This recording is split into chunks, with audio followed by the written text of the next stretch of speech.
Good day everyone, GarageKing here, and today we are going to do the rear brake pads on a first generation Toyota Venza. That's 2009 to 2015.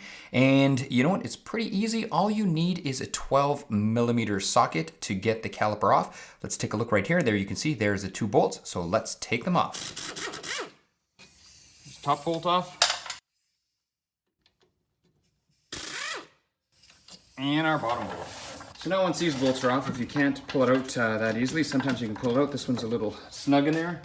What we do is we just take a little pry bar and just edge it out. You can work your way from both sides, just like so.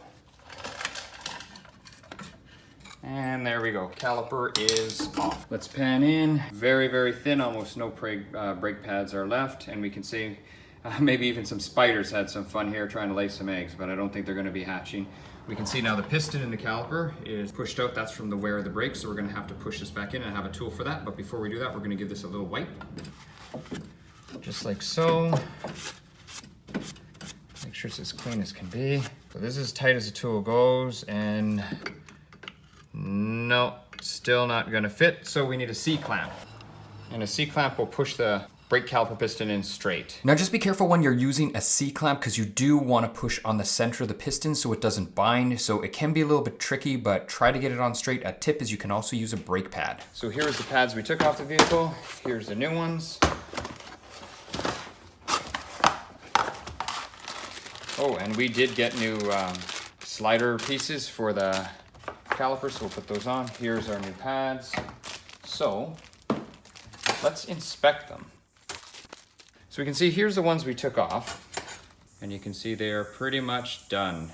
Almost nothing left. So those are the old pads, nothing left. We can see that's the new one. That's the space you have. So quite a bit, lots here, nothing left there. So they definitely needed changing. Let's take the pins out. So here, now when you pull the pin out, don't just pull it out because you might rip the boot. So grab the boot here, like this, and then twist the pin. There you go, you can see I've broken the seal now, and then you can pull the pin right out just like this without damaging and stretching the boot apart. Now, the one thing I want to draw your attention to is these pins. You can see the top one has rubber on it right there. Okay, now I'm going to pull out the bottom one and you can see there is no rubber. Now they vary depending on what vehicle you're working on. So unless you're very familiar or you do brakes all the time, I would suggest doing one pin at a time. Now the other thing we should talk about is how to lube your pins properly. You can see here there is a flat spot, so make sure those flat spots are full. Next you have to find a lube that is safe for rubber, won't dry out. I found this Ceram lube. It is OEM approved. I'll put the link. It's great. The only reason I didn't use it in this video is I didn't have it at the time, but I've since used it and it's great, so that's why I'm incorporating it into the video. So once your pins are lubed up, don't just jam them. And you'll see here I'm wiggling it in, and I'll throw up a magnifying glass right here. You don't want to have too many air bubbles pushing out, so you just sort of wiggle it in. And many times you can just pinch the boot to release any air, any excess air that's in there, because if you don't, you'll find that the pin tries to keep walking its way out. So you don't want that. Next up, we pull out the brake pad hardware, and we're just going to clean these channels right here. Now, the optimum way to do it would be to take off the actual caliper, because we'd be able to use a wire wheel or a brush and we would be able to get everything clean. But this one wasn't super rusty, so it wasn't so bad. So as you saw there, I was able to just use a screwdriver and then put a little bit of anti-seize on the parts.